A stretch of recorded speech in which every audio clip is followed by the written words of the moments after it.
It was great talking to you. We've talked about system restore. How long does it take, on average, to restore your system? It can take about 10, 15 minutes, sometimes longer.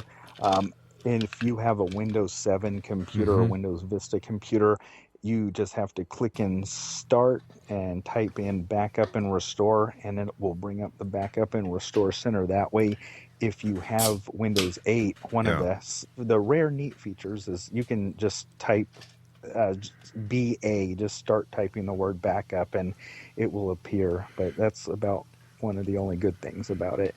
But it takes about 15 to 20 minutes, sometimes a half an hour. Depending on how much data you've got to back up, right? That's right. That's a big factor in how many programs you have loaded, especially. Now, with Windows 7 and Windows 8, does it automatically do the backups, or do you have to manually tell the computer to, hey, I want a backup done every so often? Here's what's surprising. In Windows XP, it did make those restore points automatic, but on the newer computers, of all things, especially the business computers, they require you to do that initial backup. It's not selected by default. You have to tell it to do a backup, and then you have to manually change the default settings to do automatic backups. And one of the reasons they do that is if you do backups all the time, it can fill up your available space, and that did confuse some people. But at the same time, it makes a lot of people vulnerable, and I'm sad to say I talk to people every day that don't have a restore point that we can use.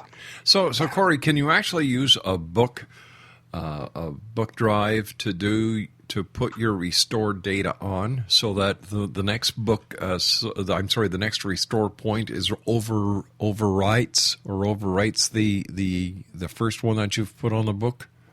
Definitely, and that's how I recommend that everybody does it, because it decreases the risk to your main drive. And one thing I should caution you on, though, never force the backup to do early, or it won't overwrite like expected. It will duplicate the data. So pick a schedule, stick to it, and don't force it. Anything new, thrilling, and or exciting besides quantum computing that you can share with us over the next minute and a half? Well, let's see. You mentioned plasma computers. That is one of the new frontiers. I don't think it's going to take off because it's going to be a little too hot. There have been new hack attacks. I'm afraid Microsoft admitted that some of their computers got compromised. It seemed like they admitted it the week that we told everybody about the hack attack website at map.ipviking.com, and Merck also admitted that their computers had been hacked, and we got to see it live here on the X Zone. Yeah. Corey, as always, great talking to you, my good friend. I look forward to speaking to you next week, as once again we visit you, Corey K, in the X Zone Tech Zone. So until then, my good friend, take care of yourself, and always great talking to you. Oh, yeah. Oh, yeah. X Zone Nation, the one and only Corey K. www.xzonetechzone.com. That's www.xzonetechzone.com. And don't forget, X Zone Nation, if you can help Sylvia Anthony make her dream come true. She wants to have another Sylvia's Haven so she can help more families, more women who are homeless, more women who are homeless because of domestic violence. She wants to help more.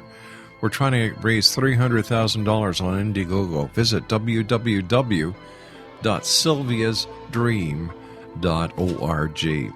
I'll be back on the other side of the news at 6.5 minutes past the top of the hour as we continue here in the X Zone with yours truly, Rob McConnell, from our station, head office, and main studios in Hamilton, Ontario, Canada.